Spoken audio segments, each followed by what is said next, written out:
आज हम लोग कॉन्ग्रुएंट ट्रायंगल स्टार्ट करने जा रहे हैं। और कॉन्ग्रुएंट ट्रायंगल स्टार्ट करने से पहले आपको कॉन्ग्रुएंट फिगर्स के बारे में समझ में आना चाहिए। क्लियर है? तो कॉन्ग्रुएंट फिगर्स क्या होता है आप लोग बता सकते हो?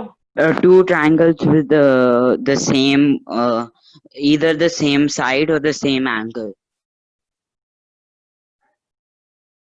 सर लेकिन वो तो और हम लोग बेसिक पे आते हैं और पहले बात करते हैं, बाद में हम लोग ट्रायंगल्स पे आएंगे। कॉन्ग्रुएंट फिगर्स के बारे में हम लोग पहले डिस्कस करने जा रहे हैं। और कॉन्ग्रुएंट फिगर्स आपको पता है क्या होता है? Yes, sir. So can I tell? हाँ, Two geometrical figures having exactly the same shape and size, such are known as congruent figures. Right, very good. Congruent figures का मतलब होता है वैसा दो फिगर्स जिसका साइज भी सेम हो और एंड शेप भी सेम हो। तो आप ध्यान रखें, figures with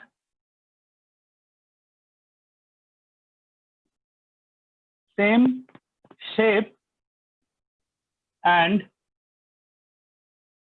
same size.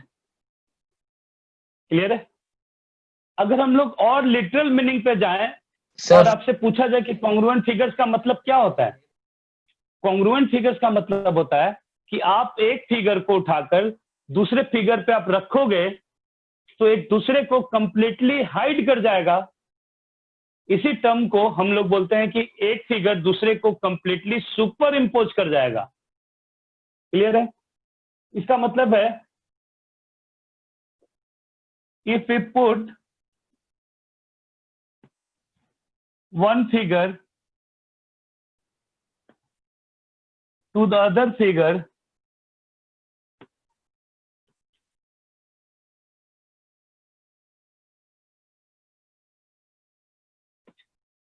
then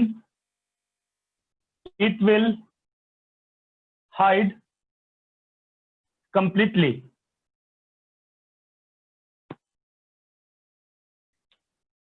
और इसी हाइड कंप्लीटली को ही हम लोग बोलते हैं सुपर इंपोज कर जाना।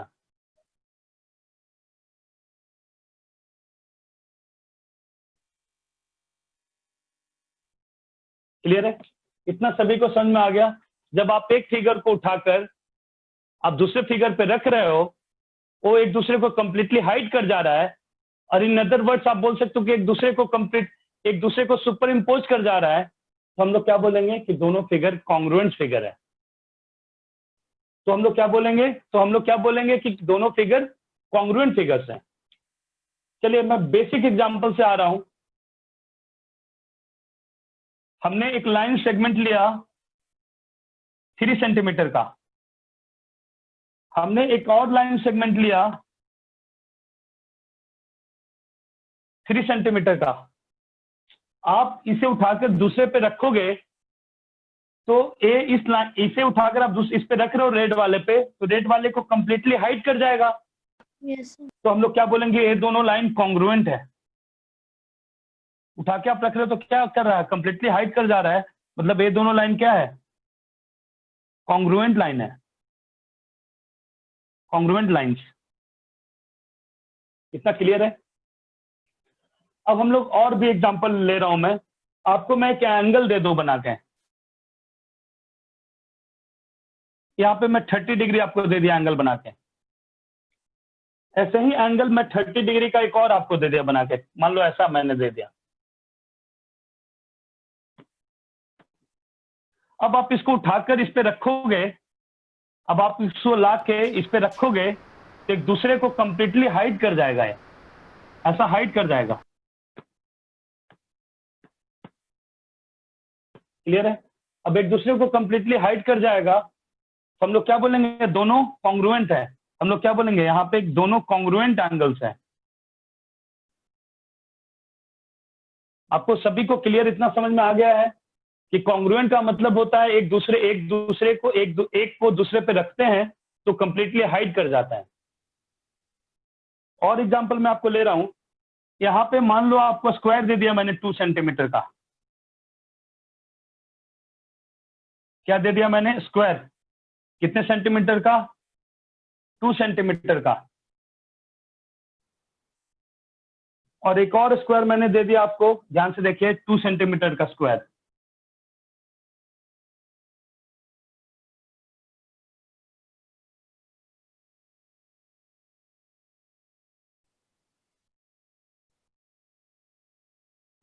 तो आप इसको उठाकर इस पे रखोगे तो क्या होगा? कंप्लीटली हाइड कर जाएगा, मतलब एक दूसरे को सुपर इम्पोज कर जाएगा। मतलब ये क्या है? कॉन्ग्रुएंट स्क्वायर्स है। क्लियर है? अगर मैं एक 2 सेंटीमीटर का स्क्वायर लूं, एक 1 सेंटीमीटर का स्क्वायर लूं, तो क्या एक दूसरे को हाइड करेगा? नहीं करेगा। अगर आप यहीं पे एग्जांपल देखें, एक मैंने 2 सेंटीमीटर का स्क्वायर लिया और एक मैंने 1 सेंटीमीटर का स्क्वायर लिया है। ये भी स्क्वायर है, ये भी आपका स्क्वायर है। क्या एक दूसरे को कंप्लीटली हाइड करेगा? No, ऑफ कोर्स नहीं करेगा। मतलब ये कॉन्ग्रुएंट फिगर्स नहीं होगा। इतना क्लियर है आप लोग को? क्लियर है? Yes sir.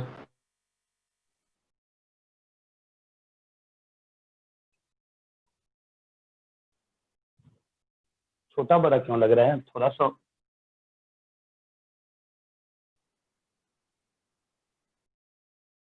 ठीक है, आगे बढ़े। इतना क्लियर है आपको? अब हम लोग अपना स्टडी ट्रायंगल्स पे आ रहे हैं। अभी तक हम लोगों ने पढ़ा कि कॉन्ग्रुएंट फिगर्स होता क्या एक्चुअली में। अब हम लोग अपना स्टडी अब रेस्ट्रिक्ट करने जा रहे हैं ट्रायंगल्स के लिए। ठीक है, तो आप एक बार पूरा लिख लो, उसके बाद हम लोग आगे बढ़ेंगे।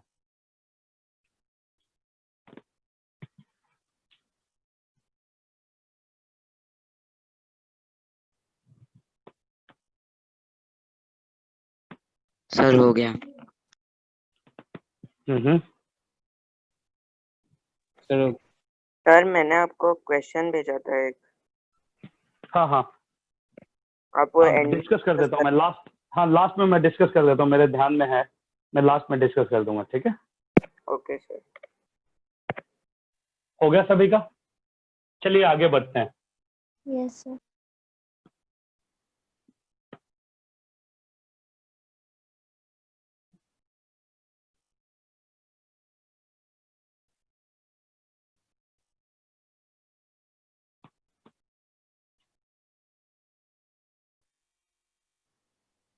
ध्यान से समझे कॉन्ग्रुएंट ट्रायंगल्स।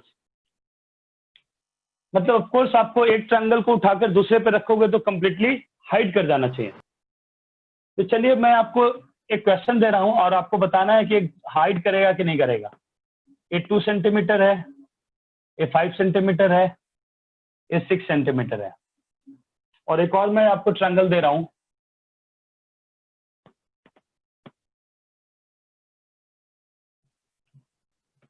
टू सेंटीमीटर है, 5 सेंटीमीटर है, 6 सेंटीमीटर है। एक सर दूसरे को congruent कंप्लीटली है। हाइड कर, कॉन्ग्रुएंट है। Congruent Congruent. है। ये हाइड करेगा क्या एक दूसरे को? Yes sir. कैसे हाइड करेगा? Yes sir. सर अगर हम लोग नहीं करेगा। उसको रोटेट करेंगे तो रोटेट करेंगे नो सर नहीं करेगा। हाँ, रोटेट करेंगे तो करेगा। Yes sir. आपको मैं समझो कि मैं 2 ट्रायंगल बना के आपको वुड का दे दिया या प्लास्टिक का 2 ट्रायंगल बना के दे दिया, तो आपको मैच कराना तो आप रोटेट करोगे ना, रोटेट करके चेक करोगे ना। Yes sir. तो आप रोटेट, आप इसको क्या करो, इसको रोटेट कर दो ऐसा और सर- इसको नीचे ले आओ। Yes. 90 डिग्री। आप इसको रोटेट कर दो और इसको नीचे ले आओ। अब आप इसको रोटेट कर रहे हो और रोटेट करके आप ऐसा बना दे रहे हो। ये 2 सेंटीमीटर यहाँ, 5 सेंटीमीटर यहाँ और 6 सेंटीमीटर यहाँ। अब आप ला के इस पे रखोगे तो क्या कर जाएगा? हाइड कर जाएगा। क्लियर है सभी को? अभी सभी को क्लियर है? अब एग्जैक्ट मैच करेगा ये। Yes sir.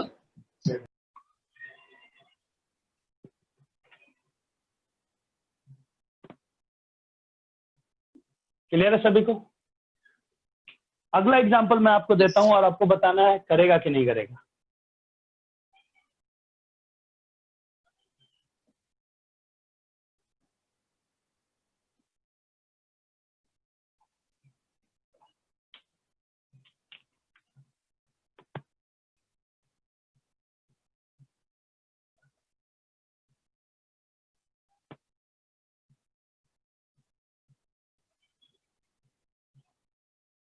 अब आप बताओ कि एक दूसरे को हाइड No, करेगा कि नहीं sir. करेगा? No, sir. करेगा No, सर। sir. सोच कर लीजिए और फिर बोलिए तो। नहीं सर, नहीं कर पाए। नहीं करेगा। No, sir. No, sir. No sir. सोचिए सोचिए, पेपर आपको जैसा घुमाना है, आपको ट्रायंगल बना के मैंने दे दिया है। 2 ट्रायंगल आप समझो कि ये प्लास्टिक का ये बाउंड्री बना के दे दिया, ये भी प्लास्टिक का बाउंड्री नहीं बना सर, के नहीं आपको Sir, दे they दिया are है। not अब मैं congruent. They are not congruent. congruent. Not congruent. No, sir. No congruent. सोचिए और बताएं। सर नहीं है। Yes, Sir, sir. नहीं है. पक्का? Sir congruent. मैं बोलता हूँ है, कॉन्ग्रुएंट है। कैसे? आप रोटेट करो तो सही। सर उल्टा हो जाएगा। आप ऐसा करो, सर उल्टा आप कर इसको उल्टा देंगे। कर दो। पहले उल्टा कर दिए तो क्या आ गया? 2 सेंटीमीटर, 6 सेंटीमीटर, 5 सेंटीमीटर, और फिर आप कोई ऐसे रोटेट कर दो, आएगा ना? नहीं समझे? सर आ गया आप पहले इसको आ उल्टा गया। कर दिए, आपने इसको पहले ऐसा रोटेट कर दिया, ऐसा पलट दिया इसको ऐसे नीचे, और फिर आप इसने इसको ऐसे घुमा के ले आया, हो गया मैच। क्लियर है? मतलब ये दोनों भी कॉन्ग्रुएंट है। Yes sir. क्लियर है? इतना सभी को समझ में आ गया? इतना Yes, क्लियर है sir. आपको? Yes sir. Yes, sir. तो आपको ये सब समझना है कि कैसे आप, अब हम लोग पढ़ रहे हो तो इसको पहले नीचे ले आए रोटेट करके, फिर इसको ऐसे घुमा दिया। क्लियर है? तो आपको ये सब चीजें समझ के पढ़ना होगा। मैं क्राइटेरिया, मुझे भी पता है कि साइड एक क्राइटेरिया होता है, बट एक बार समझ तो लें कि क्यों होता है ऐसा। ठीक है? क्लियर है? आप एक पर लिख लो, फिर हम लोग आगे बढ़ेंगे। Sir completed.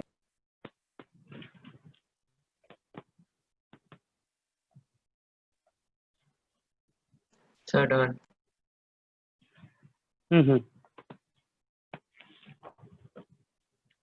स्वरूप,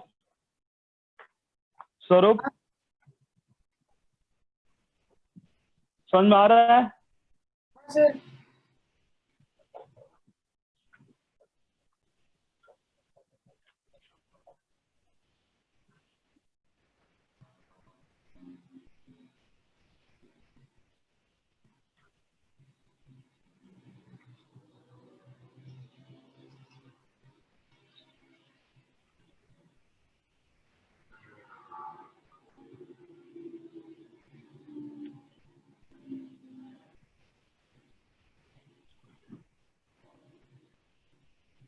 चलिए, एक बात और मैं आपसे पूछना चाहता हूं, यहीं पे अभी क्लियर करना चाहता हूं मैं। मान लीजिए इसका नाम, इस ट्रायंगल का नाम है ABC, और इस ट्रायंगल का मैं नाम लिख देता हूं, इस ट्रायंगल का DEF। तो आप क्या बोलोगे? Triangle ABC is congruent to triangle DEF। आप क्या लिखोगे? आप यहाँ पे क्या लिखोगे? Sir, it is congruent. क्या लिखोगे आप? Triangle ABC is congruent with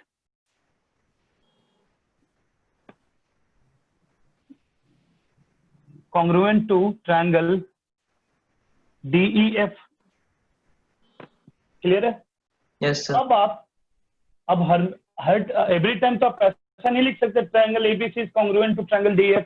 तो हम लोग कॉन्ग्रुएंट के लिए There is a symbol use sign किया जाता है congruent। equal to और फिर हाँ। wave. एक वेव।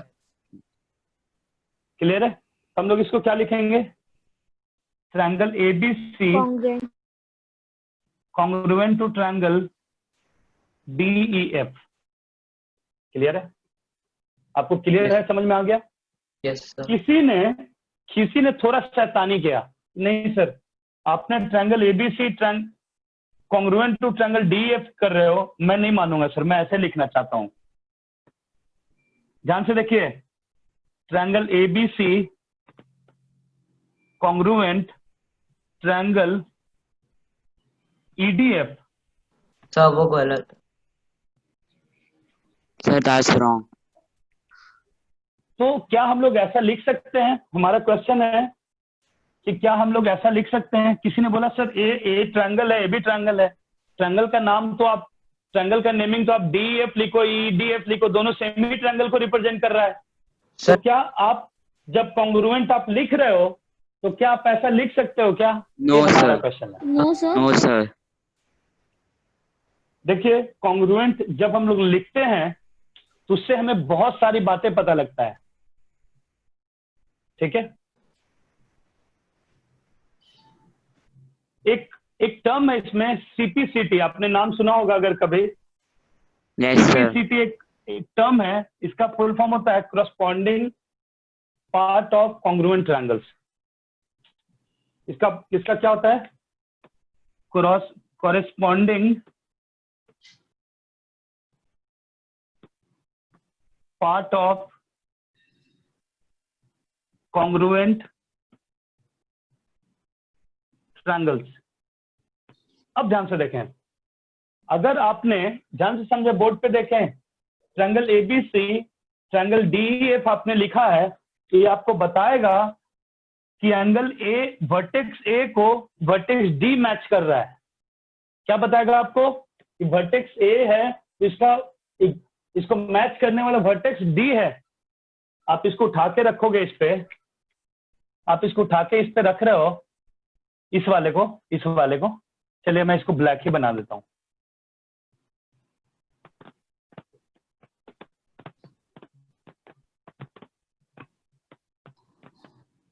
जब इसको उठा के आप रख रहे हो इस पे, तो डी यहां पे होगा, ई यहां पे होगा, एफ यहां पे होगा। आप ऐसा लिख रहे हो, ये आपको बता रहा है कि ए, जब आप उस पे एक दूसरे पे रख रहे हो और एक दूसरे को कंप्लीटली हाइड कर दे रहा है, एक दूसरे को सुपर इम्पोज कर दे रहा है, तो ए के करस्पॉन्डिंग आपको डी मिल रहा था, बी के करस्पॉन्डिंग आपको ई मिल रहा था, एंड सी के करस्पॉन्डिंग आपको एफ मिल रहा था। अगर आपने ऐसा लिखा है तो देखो क्या प्रॉब्लम आने वाला है। ए स्टेटमेंट आपको ए बताएगा। पहला बात है कि ऐसा हम लोग लिख नहीं सकते। अगर लिखा हुआ होता तो ए स्टेटमेंट आपको क्या बताता? ए को मैच करने वाला ई है, ए को मैच करने वाला ई तो है नहीं। अगर होता तो यहां से आप कंक्लूड कर सकते थे कि ए को मैच करने वाला ई है, बी को मैच करने वाला डी है, सी को मैच करने वाला एफ है। इतना समझ में आया सभी को? Yes. ध्यान से देखें, अगर आप यहाँ से ए बी बोलते हो तो यहाँ पे डी, यहाँ पे आपने ए बी बोला, यहाँ पे डी बोल दिया, यहाँ पे कोई प्रॉब्लम नहीं आया। आगे देखिए, अगर आप बीसी बोल रहे हो तो इसका डीएफ, आप बीसी बोल रहे हो तो इसका डीएफ नहीं है ना, यहाँ पे बीसी के करस्पॉन्डिंग इसका ईएफ है। अगर आप ऐसा लिखोगे तो बीसी के करस्पॉन्डिंग आपको डीएफ दिखेगा, इसलिए ऐसा हम लोग नहीं लिख सकते हैं। वर्टेक्स जो मैच करना चाहिए, ए के करस्पॉन्डिंग ई, बी के करस्पॉन्डिंग डी, सी के करस्पॉन्डिंग एफ। ठीक है, इतना समझ में आ रहा है? हम लोग आगे बढ़ते हैं।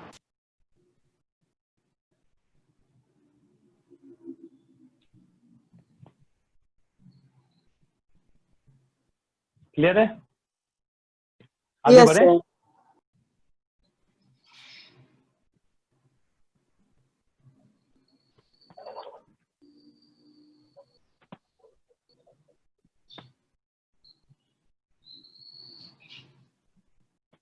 एक एग्जांपल और मैं लेता हूं, उसके बाद हम लोग क्राइटेरिया पे आ जाएंगे। ध्यान से देखें, अगर मैं आपको एक ऐसा ट्रायंगल दूं, ये 30 डिग्री बना रहा है, ये 2 है, ये 5 है। एक और मैंने ट्रायंगल यहां पे लिया, इस बार कलर चेंज, ये है 30 डिग्री, ये है 5, ये है 2। ये दोनों एक दूसरे का कंग्रुएंट होगा कि नहीं होगा? सर होगा। कॉन्ग्रुएंट। होगा। कॉन्ग्रुएंट सर कंग्रुएंट कॉन्ग्रुएंट होगा, ऑफ कोर्स होगा। अगर आप इसको नेमिंग देते हो ए बी सी, और हम इसका नेमिंग दे रहे हैं क्या, डी, इसको ऐसे देते हैं, इस बार डी ई एफ ऐसा दे रहा हूं मैं। तो इसको मैच कैसे करना होगा? ये पहले इसका ए वाला वर्टेक्स ऊपर लाओगे आप, ऐसे ऐसे रोटेट करके, ऐसे आप रोटेट करके सबसे पहले क्या करोगे?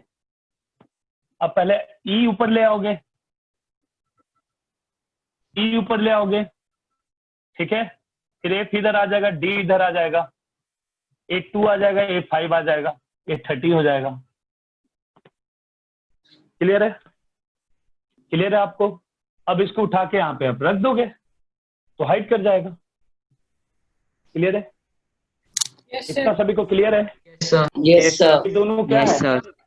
ए फिगर और ए फिगर क्या है? कॉन्ग्रुएंट है, कॉन्ग्रुएंट ट्रायंगल्स है। अब आप सोचो कि चलो यहाँ पे तो आपको मैंने 2 ट्रायंगल दे दिया और आपको टाइम है, आप फुर्सत में हो, आप रोटेट करके देख रहे हो और देख रहे हो कि हाँ भाई मैच करा रहे हो और मैच करा के बोल रहे हो कि हाँ कंग्रुएंट है। बट हर समय आपको पॉसिबल नहीं है इतना सोचना। तो इसके लिए हम लोग कुछ क्राइटेरिया होता है जिसके बेसिस पे हम लोग इजीली डिसाइड करेंगे और हम लोग बॉदर नहीं करेंगे कि हाँ भाई रोटेट करेंगे तो मैच कैसे करेगा। इतना जरूर आप बोल सकते हो कि अगर आप वो क्राइटेरिया मैच कर रहे हो तो आप मैच करा पाओगे 2 ट्रायंगल को। अब डायरेक्ट हम लोग क्राइटेरिया पे आते हैं। क्लियर है? तो आपको अगर क्वेश्चन दिया हुआ है, तो आप हर टाइम आप ऐसा सोच नहीं सकते कि अच्छा इसको रोटेट किया फिर इसको उठा के यहाँ पे रखे तो हाइड कर जाएगा। इसके लिए हम लोग कुछ मैथमेटिकल क्राइटेरिया पढ़ेंगे और उसके बेसिस पे हम लोग डिसाइड करेंगे। ठीक है? तो चलिए क्या क्या क्राइटेरिया है उस पे आते हैं हम लोग।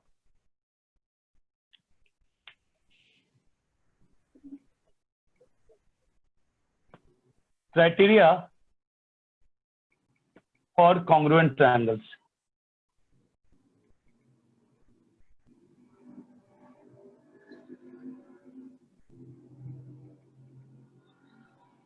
फर्स्ट क्राइटेरिया है side side side.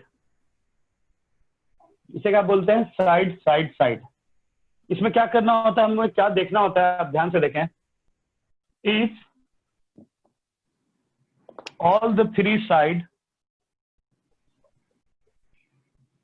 of a triangle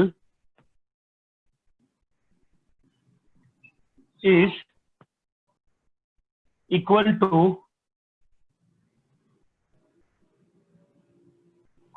corresponding 3 sides of other triangle, then both triangles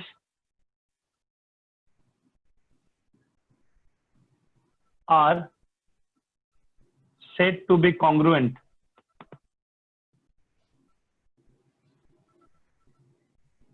clear है? आपको 2 ट्रायंगल का साइड, तीनों साइड, एक ट्रायंगल का तीनों साइड दूसरे ट्रायंगल के करस्पॉन्डिंग तीनों साइड के इक्वल हो जाए तो हम लोग क्या बोलेंगे कि दोनों ट्रायंगल क्या है? कॉन्ग्रुएंट है। ठीक है? तो चलिए, ए है, बी है, सी है, ए 2 सेंटीमीटर है, ए 6 सेंटीमीटर है, ए 5 सेंटीमीटर है, ये आपके पास 6 सेंटीमीटर है। क्लियर है? और एक और हमने ट्रायंगल आपको दे दिया यहाँ पे, DEF, और ये 2 सेंटीमीटर है, ये 5 सेंटीमीटर है, एक 6 सेंटीमीटर है। तो आप कैसे लिखोगे इसे? ध्यान से देखें। आपको नेमिंग लिखना भी काफी इंपॉर्टेंट है। जब आप 2 ट्रायंगल को कंग्रुएंट लिखने जा रहे हो तो आपको एक ट्रायंगल को आप विदाउट टेंशन लिख दो, ये 1 साइड के ट्रायंगल को आप बिंदास लिख दो, कोई प्रॉब्लम नहीं है। बट आपको दूसरे साइड ट्रायंगल का नेम लिखते समय आपको कॉशियस होना पड़ेगा। कैसे कॉशियस होना पड़ेगा? अगर यहाँ पे आपको दिख रहा है कि AB के करस्पॉन्डिंग इधर क्या है? DE। अगर यहाँ पे AB बैठा हुआ है तो AB के करस्पॉन्डिंग DE भी हो सकता है और ED भी हो सकता है, क्योंकि AB के इक्वल टू DE है। AB इक्वल टू DE है तो आप ऐसे लिख सकते हो ए बी जहां पे है वहां पे डी होगा या ईडी होगा, तब भी मेरा काम हो जाएगा। अब सेकंड पे आते हैं, बीसी के करस्पॉन्डिंग आपको ईएफ मिलना चाहिए, तो बीसी के करस्पॉन्डिंग आपको ईएफ मिलना चाहिए, तो ईएफ मिलने के लिए यहाँ पे आप एफ डाल दोगे बीसी, और यहाँ पे आप कैसे डालोगे, यहाँ सेकंड थर्ड, ठीक है, सेकंड और थर्ड बीसी है, और यहाँ पे सेकंड थर्ड आप ईएफ बना ही नहीं सकते, इसलिए ऐसा हम लोग नहीं लिख पाएंगे, हमें ट्रायंगल डीईएफ ही लिखना होगा। इतना किसे किसे समझ में आ गया? यस सर, आ गया। Yes, sir. अगर अगर Yes, किसी ने sir. बोला sir A B Yes, A sir. B equal है डीई के, तो ए बी आपने इधर लिखा तो आप डीई भी लिख सकते हो, ईडी भी लिख सकते हो। अब हम लोग बीसी पे आते हैं, बीसी यहाँ पे 6 है, यहाँ पे बीसी के करस्पॉन्डिंग ईएफ आना चाहिए, मतलब सेकेंड और थर्ड बीसी है तो सेकेंड और थर्ड पे यहाँ ईएफ आना चाहिए, इसमें तो एफ डाल दोगे तो ईएफ आ जाएगा, बट यहाँ ईएफ कैसे आएगा, इसलिए सेकेंड वाला गलत था। क्लियर है? इतना क्लियर है? Yes, sir. Yes, sir. Yes, sir.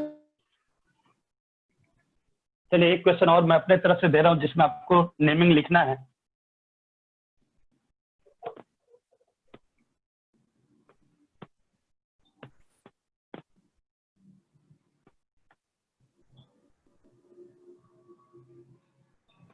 ध्यान से देखें,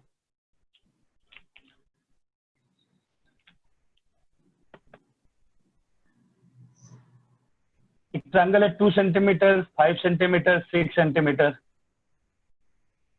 और एक आपके पास एक ट्रायंगल और है,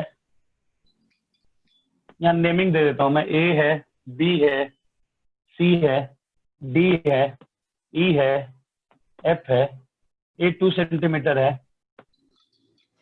ए 6 सेंटीमीटर है, ए 5 सेंटीमीटर है। अब आपको ट्रायंगल लिखना है, कैसे लिखोगे? तो आप जल्दी से आप लिख के बताओ कैसे लिखेंगे हम लोग।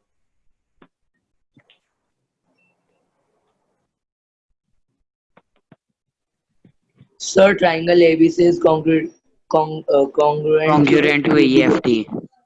Sir ED। ABC is congruent to EFD. EFD. ABC is congruent to EFD. Sir, angle ABC is congruent to EFD. हो गया? कैसे लिखेंगे? Sir, EFD. EFD. ABC Sir, is angle congruent ABC to is congruent to EFD. EFD. Triangle ABC congruent to triangle क्या लिखेंगे? EFD. EFD, yes sir. क्या लिखेंगे? Triangle EFD. EFD. चलिए match करते हैं। एबी के करस्पॉन्डिंग इधर क्या है? ईएफ है, तो एबी के करस्पॉन्डिंग आप ईएफ भी लिख सकते हो और एफ ही भी लिख सकते हो, क्योंकि एबी लिया तो एफ ही बोलो या ये बोलो, ठीक है। आगे बढ़े, बीसी के करस्पॉन्डिंग यहाँ पे क्या है? डीएफ है, तो बीसी के करस्पॉन्डिंग यहाँ पे डीएफ है, तो यहाँ पे आप डीएफ ला ही नहीं पाओगे, मतलब ए वाला राइट है, ये गलत है। क्लियर है? क्लियर है सभी को? Yes, आगे sir. बढ़ते हैं। Yes, sir. Yes. चलो आगे बढ़ते हैं। सभी को समझ में आया कि हम लोग एफ ई से नहीं लिख सकते हैं, ई एफ डी लिखना Yes, होगा, sir. ठीक है। अब हम लोग सेकंड क्राइटेरिया पे आते हैं। सेकंड क्राइटेरियन पे आते हैं अभी हम लोग, ठीक है। मिटाऊं? हो गया ये, मिटा दूं? Yes sir. Yes, sir.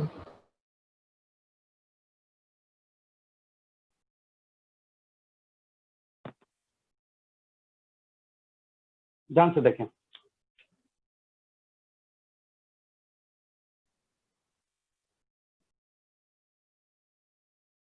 Second criteria है side angle side.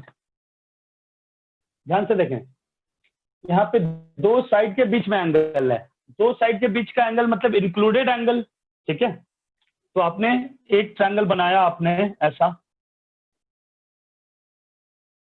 A B C, और दूसरा ट्रायंगल आपने बनाया यहाँ पे डी ई एफ। ध्यान से देखें, अगर इसका ए बी इसके डी के इक्वल है, और इसका AC इसके DF के इक्वल है, तो इन दोनों साइड जो क्रॉसपॉन्डिंग साइड इक्वल है उससे इंक्लूडेड एंगल चाहिए। तो इन दोनों साइड से इंक्लूडेड एंगल यहाँ पे A है और यहाँ पे दोनों साइड से इंक्लूडेड एंगल A है।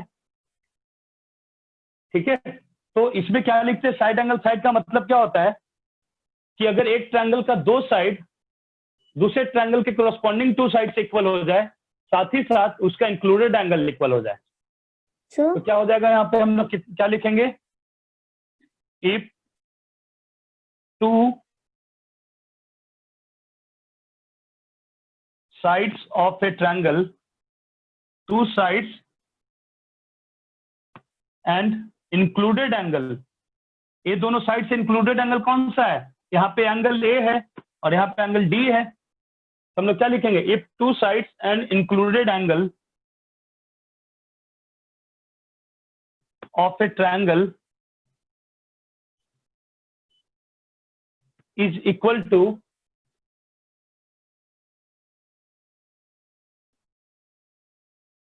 the corresponding two side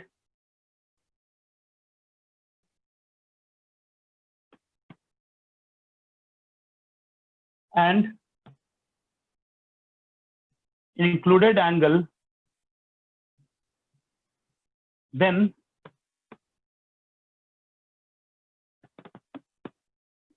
both triangles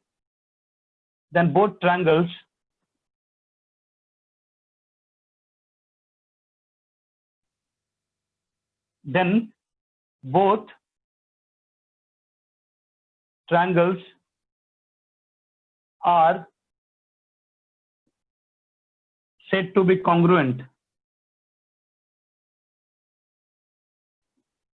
ठीक है, अब हम लोग यहाँ पे नेमिंग लिखने जा रहे हैं, ध्यान से देखें। यहाँ पे वन साइड हम लोग बिना टेंशन के लिख लेंगे, दूसरे साइड में हम लोग थोड़ा सा कॉशियस होकर लिखेंगे। आपको मैं बताऊं, एंगल अगर इक्वल हो जाए वो बहुत हेल्पफुल होता है, एंगल वर्टेक्स को फिक्स कर देता है।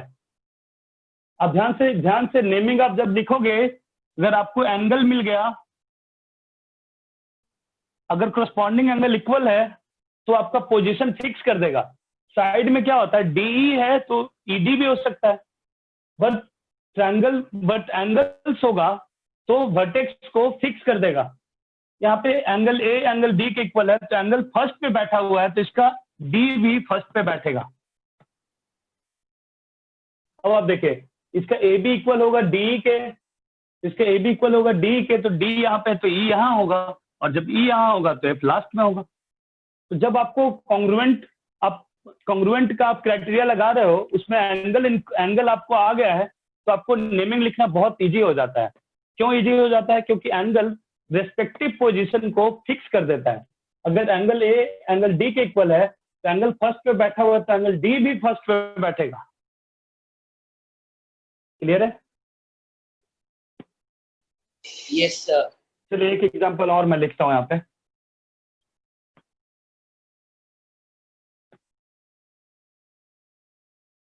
ABC है और मान लो अगला है PQR।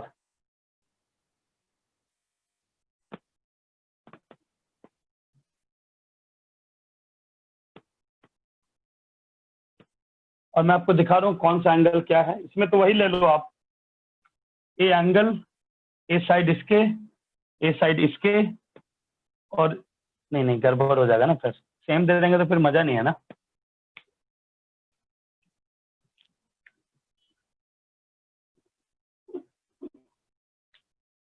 ए साइड इसके, ए साइड इसके, और ये एंगल इक्वल है। अब आपको ऑफकोर्स ये दोनों कॉन्ग्रुएंट ट्रायंगल्स तो होगा, बट नेमिंग कैसे लिखेंगे आपको ये बताना है। Sir angle ABC parallel to मतलब equal to RQP। Yes. RQP। हम लोग क्या लिखेंगे, triangle ABC congruent to triangle. पहले आप कहाँ पे फोकस करोगे, एंगल पे। A के कोरस्पॉन्डिंग यहाँ R है, मतलब A के प्लेस पे R बैठेगा। ठीक है, बाकी आपको डिसाइड करना बहुत इजी हो जाएगा। एंगल रेस्पेक्टिव पोजीशन को फिक्स कर देता है। यहाँ ए बी के कोरस्पॉन्डिंग आर क्यू है, तो यहाँ पे क्यू होगा और यहाँ पे पी हो जाएगा। इतना सभी को क्लियर है?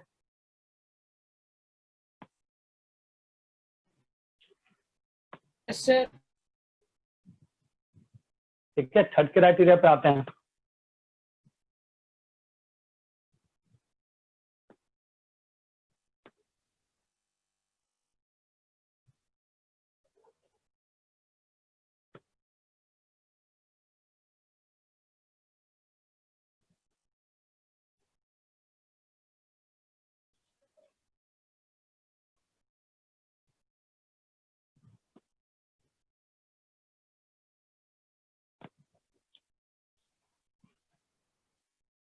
ध्यान से देखें।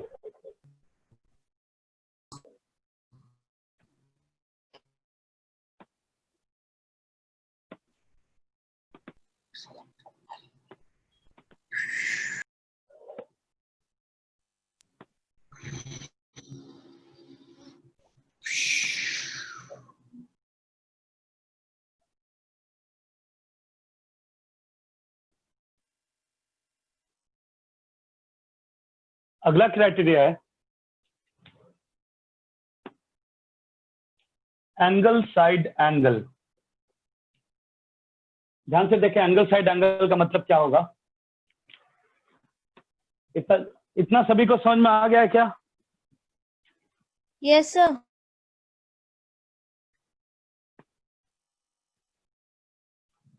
ध्यान से देखें, यहाँ पे कैसे लिखेंगे? यहाँ पे टू एंगल्स लेना है और टू एंगल को इंक्लूड करने वाला साइड लेना है। एंगल साइड एंगल मतलब एंगल लेना है, फिर साइड लेना है, फिर नेक्स्ट एंगल लेना है। मतलब यहाँ पे टू एंगल्स लेना है और उससे इंक्लूडेड साइड लेना है। तो आप इसको कैसे लिखोगे? ध्यान से देखें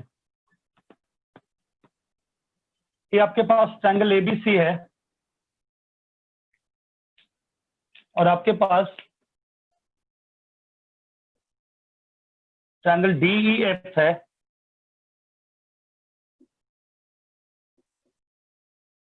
ठीक है, आपका यहाँ पे बी एंगल एंगल ई के इक्वल हो गया, एंगल सी एंगल एफ के इक्वल हो गया, और इसका ये दोनों एंगल्स इंक्लूडेड साइड ए है यहाँ पे, और ये दोनों एंगल्स इंक्लूडेड साइड यहाँ पे ए है। ये दोनों साइड इक्वल हो गया, तो ये दोनों ट्रायंगल क्या होगा? कॉन्ग्रुएंट होगा। तो हम लोग इसमें कैसे लिखेंगे? ध्यान से देखें, if two angles and included side, two angles and included side of a triangle is equal to the corresponding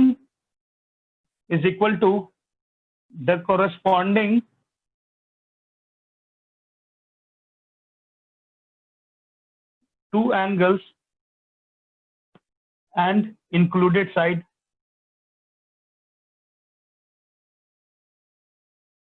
of the other triangle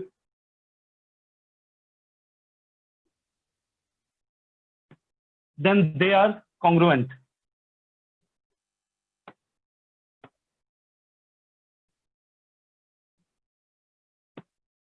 clear है? आपको जितना ज्यादा एंगल मिलेगा उतना ही आपको नेमिंग करना आसान हो जाएगा। ध्यान से देखें, अगर आपको ये दोनों ट्रायंगल को लिखना है, आप कैसे लिखोगे? आप यहाँ पे लिखोगे ट्रायंगल, यहाँ पे आप क्या लिखोगे? ट्रायंगल एबीसी कॉन्ग्रुएंट, और एंगल अगर इक्वल है तो रेस्पेक्टिव पोजीशन को फिक्स कर देगा। तो ट्रायंगल आपके पास थ्री प्लेस है, बी के करस्पॉन्डिंग ई है, मतलब बी जहां पे बैठा हुआ है उसी रेस्पेक्टिव पोजीशन पे ई बैठेगा, सी जहां पे बैठा हुआ है उसके रेस्पेक्टिव पोजीशन पे एफ बैठेगा। तो दो फिक्स हो गया, तो आप थर्ड वाला आराम से बोल सकते हो कि यहाँ पे डी होगा। इतना क्लियर है?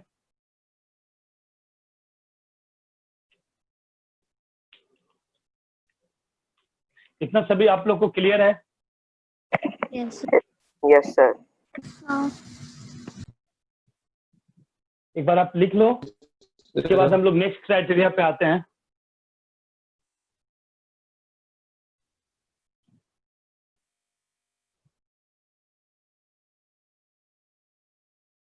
चलिए आगे बढ़ते हैं।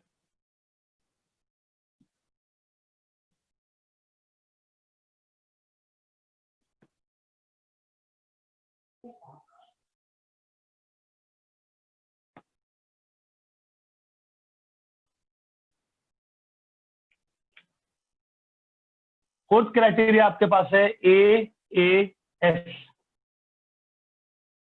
अगर आपको मैं बता दूं यहाँ पे, ए जो फोर्थ क्राइटेरिया है वो जबरदस्ती का क्राइटेरिया बनाया गया है। आप बोलोगे सर आप ऐसा कैसे बोल रहे हो?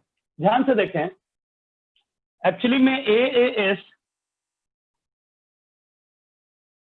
ASA से ही डेराइव्ड है। कैसे, मैं आपको बताता हूं। आप बोल सकते हो कि ASA का एक छोटा भाई है। ध्यान से समझे कैसे मैं ये बोल रहा हूं स्टेटमेंट कि ASA से ही डेराइव्ड है AAS। कैसे, ध्यान से देखें। ABC है आपके पास, और आपके पास एक ट्रायंगल है DEF है। ध्यान से देखें, आपको मैंने AAS का मतलब क्या हुआ पहले वो समझे। एक एंगल इसके एंगल के इक्वल हो गया, फिर इसका एक और एंगल इसके लाइन एंगल के इक्वल हो गया। अब साइड बाद में आया, मतलब एंगल साइड एंगल मतलब इसके आगे वाला एंगल। ध्यान से देखिए, एंगल एंगल एंगल साइड का मतलब एंगल एंगल साइड अब नेक्स्ट में साइड लेना होगा, मतलब आपको इस साइड की बात की जा रही है। पहले क्या था, ASA, ए एंगल फिर साइड फिर एंगल। यहाँ पे क्या है, एंगल एंगल साइड, मतलब एंगल फिर नेक्स्ट एंगल फिर साइड, ए साइड आया। पहले क्या आया था, एंगल साइड एंगल, ऐसा आ रहा था। अब आप बोलोगे सर अभी तो एंगल एंगल साइड है, एंगल एंगल साइड है, दोनों एक सेम ही कैसे है? तो ध्यान से देखिए आप, अगर किसी भी ट्रायंगल का दो एंगल कोरस्पॉन्डिंग एंगल टू, अब ध्यान से सुने, अगर किसी आपके पास दो ट्रायंगल है और उनका दो कोरस्पॉन्डिंग एंगल्स आपस में इक्वल हो चुका है, तो थर्ड तो अपने आप ही इक्वल हो जाएगा, क्योंकि 180 में से सम ही तो सब्ट्रैक्ट करना होगा। ध्यान से फिर से, किसी भी ट्रायंगल का अगर टू कोरस्पॉन्डिंग एंगल्स इक्वल हो गया तो थर्ड एंगल अपने आप ही आपस में इक्वल हो जाएगा। अब क्यों इक्वल हो जाएगा? क्योंकि थर्ड एंगल क्या होगा, 180 minus sum of other two angles. तो दोनों एंगल सेम ही है, तो 180 माइनस सब्ट्रैक्ट करेंगे तो सेम ही आएगा, तो थर्ड एंगल अपने आप ही इक्वल हो जाएगा, मतलब थर्ड एंगल अपने आप ही इक्वल हो जाएगा।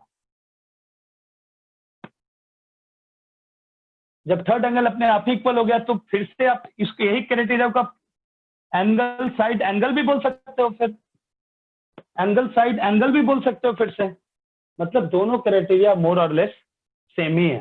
एक किसे किसे समझ में आ गया है?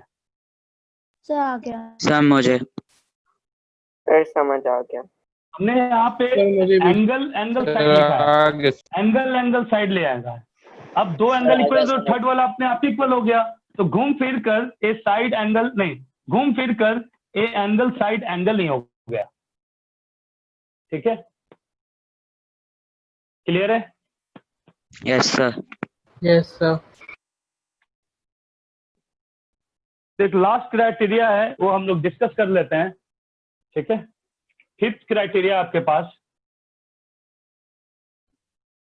RHS। ये क्राइटेरिया आपको मैं बता दूं, राइट एंगल ट्रायंगल्स के लिए यूज किया जाता है।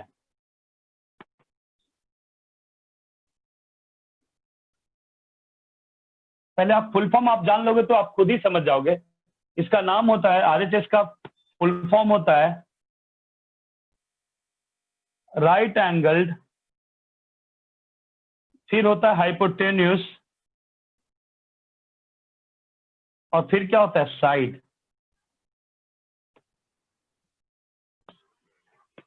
इतना क्लियर है आप लोग को?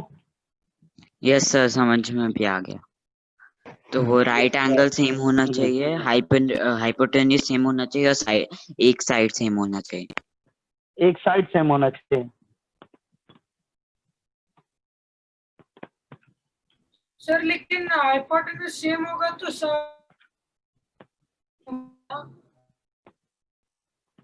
बोलो बोलो बोलो। हेलो।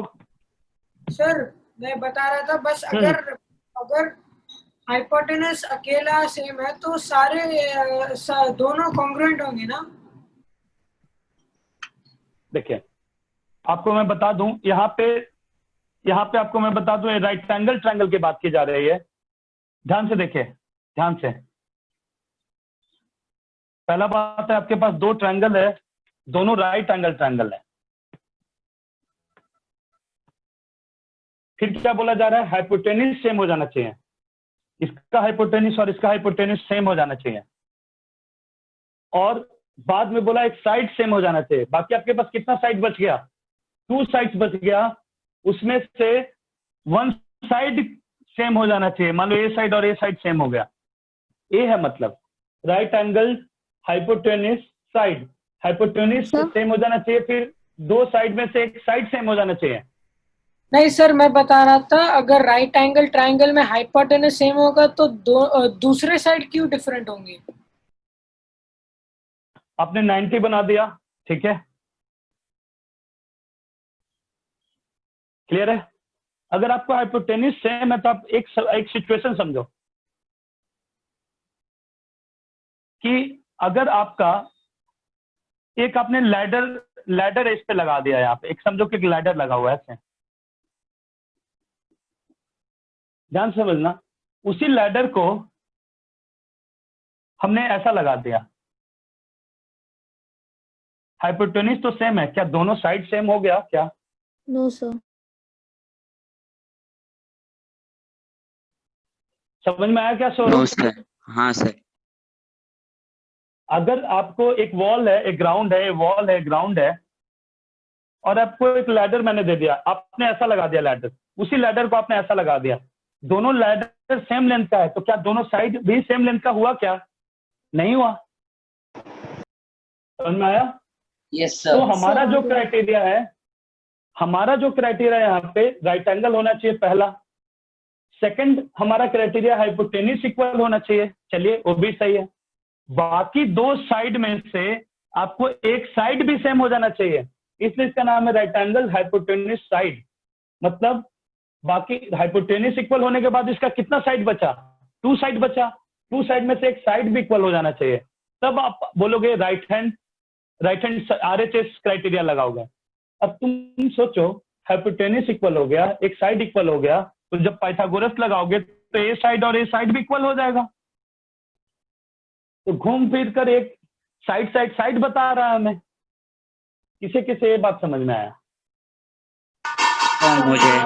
सर मुझे समझ आ गया सर। अगर पाइथागोरस थ्योरम क्या होता है? हाइपोटेन्यूज का स्क्वायर इक्वल टू परपेंडिकुलर का स्क्वायर प्लस बेस का स्क्वायर। आपको हाइपोटेन्यूज सेम हो गया, परपेंडिकुलर सेम हो गया दोनों का, तो बेस भी सेम हो जाएगा। अगर हाइपोटेन्यूज सेम है, बेस सेम है, तो दोनों का परपेंडिकुलर भी सेम हो जाएगा। इसका मतलब RHS आपको घूम फिर कर साइड ही बता रहा है। इतना सभी को समझ में आ गया? तो आप ये ध्यान रखें, RHS में आपको राइट एंगल हाइपोटेन्यूज और 2 अदर 2 साइड में से one of the other 2 side आप लिख लो, one of the other 2 sides. Sir RHS ऐसे साइड एंगल साइड ही हो गया ना? साइड एंगल साइड भी बोल सकते हो, साइड एंगल हाँ। साइड भी बोल सकते हो, क्योंकि एंगल 90 डिग्रीज हो गया राइट एंगल, और फिर हाँ। 2 साइड आ गए।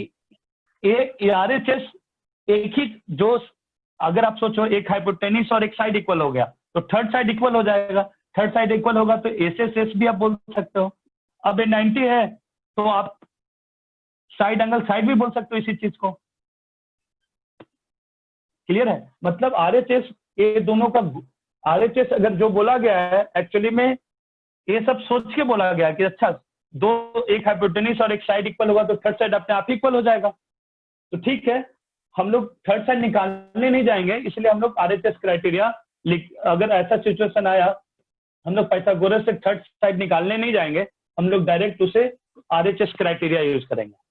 क्लियर है आप लोग को इतना? Yes, sir. Yes, sir. Yes, sir. ठीक है, तो आज का लेक्चर हम लोग इतना ही रखते हैं। नेक्स्ट क्लास में हम लोग क्वेश्चंस करेंगे इस पे। ठीक है, Thank you, Yes, sir. sir. Thank you, sir. Bye, sir. Thank you so Bye, much, Thank you, sir. sir. Thank you, bye. Hello dear students, hope आपको आज का लेक्चर पसंद आया होगा। अगर आपको आज का लेक्चर पसंद आया है तो आप लाइक करें, शेयर करें, सब्सक्राइब करें and press the bell icon ताकि आपको न्यू लेक्चर्स की अपडेट मिलती रहे। Thanks for watching, supporting and motivating us.